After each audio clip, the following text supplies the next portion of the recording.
Hello and welcome to the channel.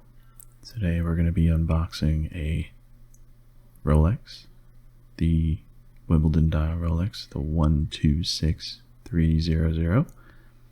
And here we have the medium oyster box. As you can see, the embossed crown. Now, as you may or may not know, that means that this is a 2024 pre-2025 Rolex. This one happens to be 2024 that I purchased this one. You can see the old box style as well. And here we have the Wimbledon. Now, as we go over the items in the secret compartment here, I will go over some of the dimensions. This is a Datejust 41, meaning Rolex says that it is a 41 millimeter case diameter, although it may actually be slightly smaller. The case thickness is approximately 12 millimeters, and the lug to lug length is about 47.5 millimeters.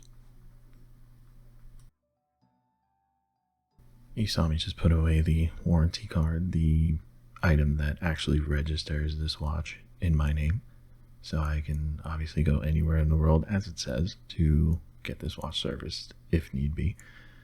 Now, as we flip through some of the last items here, we'll go ahead and put those back away, and we'll get into the watch.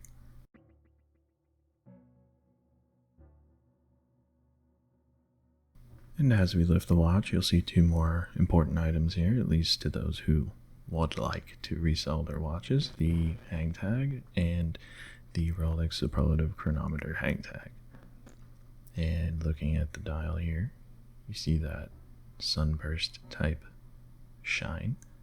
Turning on its side, you see that 12.5 millimeters as mentioned, that polish, the cyclops sticking up a little bit.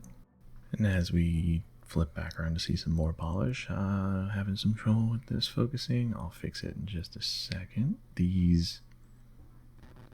This is the Jubilee bracelet. You'll see the polished center links. It's got the 5 links in there, and of course the polished portion of the clasp there, easily scratchable.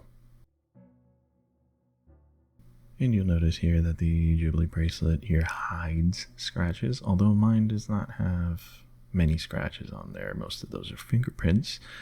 And the bezel here, that's really the only part that I do not really want to scratch. Now, as we flip through some of the date showing the function, that is position 1. Now we're at position 2, moving the minute hand here. The infamous 1010. And as we look at a couple more angles of the watch here, we'll look at the shine a little bit. I have one gripe.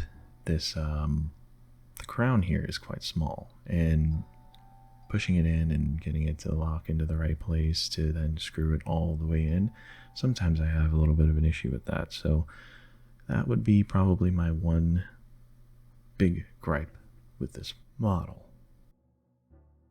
Now, as we put the watch on here in a second, my wrists are right around 7.25, which is slightly above average, I would say, for the population.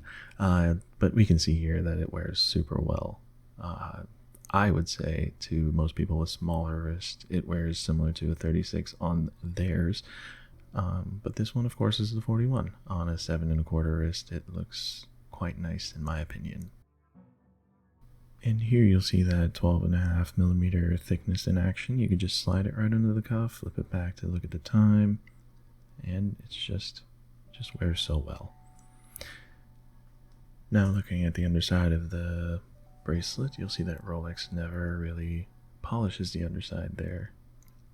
And who can blame them? No one really ever will see it except for you when you take the watch off. But in closing here, the Wimbledon dial, the green, the black, the outline of the Roman numerals, the quirkiness of that weird loom. I just think it's a great watch. It's a great dial. The Jubilee makes it amazing. And for me, in this configuration with the domed bezel, it's dressy, yes, but quite a bit more sporty and more versatile.